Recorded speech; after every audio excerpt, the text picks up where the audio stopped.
Oi pessoal, sejam bem-vindos ao canal.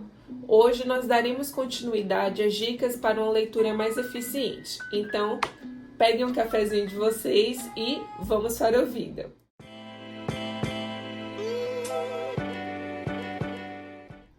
A primeira dica deste vídeo que eu dou para vocês é: anotem à mão.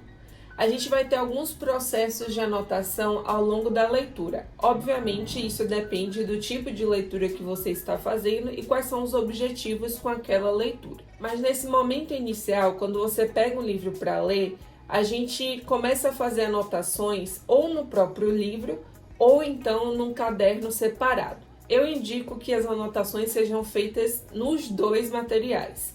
No livro é bacana porque ali mesmo você vê quais são as informações essenciais em cada parágrafo, podendo elencar palavras-chave naquele parágrafo ou até mesmo fazer um resuminho maior naquela própria página.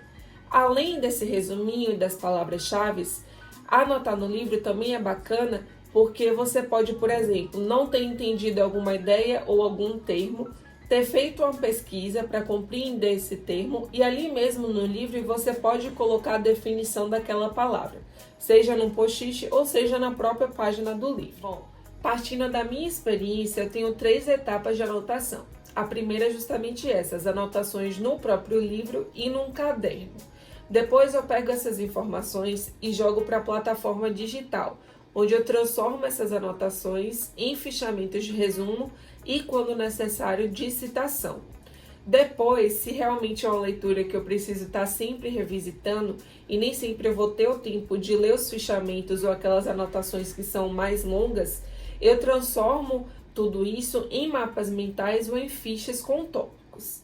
Segunda dica: terminou um capítulo, um ciclo de leituras? Calma, não volta a ler a mesma obra logo de imediato. Dá um descanso. Nesse descanso, tenta dialogar com o livro de maneira livre. Então, fecha o livro e tenta relembrar aquilo que você acabou de ler, aquilo que você estudou. Seja 1 hora depois de você ter finalizado essa leitura ou até mesmo um dia, 2. Faz essa conversa com você mesmo. Finge que você está dando aula, começa a puxar os conteúdos que foram trabalhados naquela leitura, porque esse é um processo de tentar lembrar o que você estudou e de fixar esse conteúdo na sua memória. Terceira dica que eu dou neste vídeo: revise. Essa dica é um pouco parecida com a anterior, mas aqui você fará a revisão no início do novo ciclo de leituras. Volta um pouquinho antes do ponto em que você parou na página. Volta 1, 2 páginas e relê aquele material. Isso vai ajudar a refrescar a memória e até trazer informações novas. Esse processo da releitura acaba sendo um processo de novas descobertas, porque muitas informações que às vezes a gente deixou passar acabam aparecendo para a gente. Então, cada releitura é uma leitura nova. Quarta dica: eu já gosto de uma revisão, então vai ser mais uma dica de revisão. Finalizou a leitura, terminou aquele livro? Espera um pouquinho, guarda ele lá, um dia depois, 2, na mesma semana, pega aquele livro novamente, abre o sumário, vê os tópicos e começa a explicar cada tópico. Então, por exemplo, tópico 1 tem tal assunto, tenta explicar tudo aquilo que você lembra do assunto. Essa vai ser uma maneira de você refrescar novamente a memória e sintetizar o conteúdo. Aqui você vai perceber o que de fato da leitura você absorveu e você está lembrando. Quinta dica: comparem e contrastem.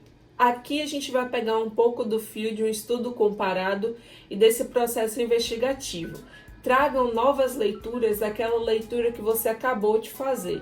Então façam associações, façam links com outros textos, outros materiais, seja um vídeo, seja uma palestra que você assistiu, um podcast, não somente o texto escrito, só o livro ou de fato um texto digital, né? Então faça associações o máximo possível com outras leituras e materiais. Esse processo de pegar diversos materiais que falem de uma mesma temática torna a experiência muito mais rica e te ajuda a diferenciar as visões de diversos autores sobre o mesmo assunto.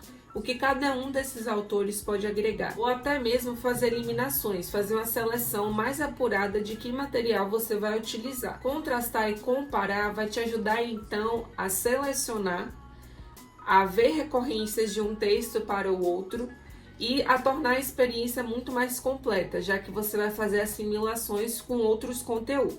A última dica que eu dou é: apliquem. Percebam se aquela leitura que vocês estão fazendo tem algo a oferecer a vocês enquanto ensinamento. Então, peguem esses ensinamentos, esses conhecimentos e tentem aplicá-los na vida de vocês. A ideia de você ler um livro e ter uma experiência completa de absorção daquele conteúdo sai desse âmbito teórico. Você precisa aplicar, assimilar, apreender aquele conteúdo e colocá-lo em prática. Então, esse processo de leitura não é somente a leitura, mas você trazer esses conhecimentos de uma obra e fazer um laboratório onde você possa aplicá-los e praticá-los para ver a veracidade daquele conteúdo e para agregar na vida de vocês, para crescer enquanto ser humano. Isso aqui eu faço referência principalmente às obras de filosofia, as obras que contêm ensinamentos, tesouros que foram deixados ao longo da história, que podem nos ensinar e muito. Algumas obras contêm exemplos, discussões nos quais podemos nos espelhar. Só que o exemplo, ele precisa ter entendido como a maneira de a gente aprender por meio daquele exemplo. E a gente aprende vivenciando. Então é isso, pessoal. Espero que vocês tenham gostado desses 2 vídeos com dicas para fazermos uma leitura mais eficiente. Se vocês gostaram, deixem aquele like bonitinho, compartilhem com amigos e se inscrevam no canal. Liguem também o sino das notificações para não perderem os próximos vídeos. Caso vocês queiram comentar qualquer coisa sobre as dicas anteriores ou as desse vídeo ou sobre qualquer outro tema, fiquem à vontade e deixem comentários. Nos vemos no próximo vídeo. Até mais!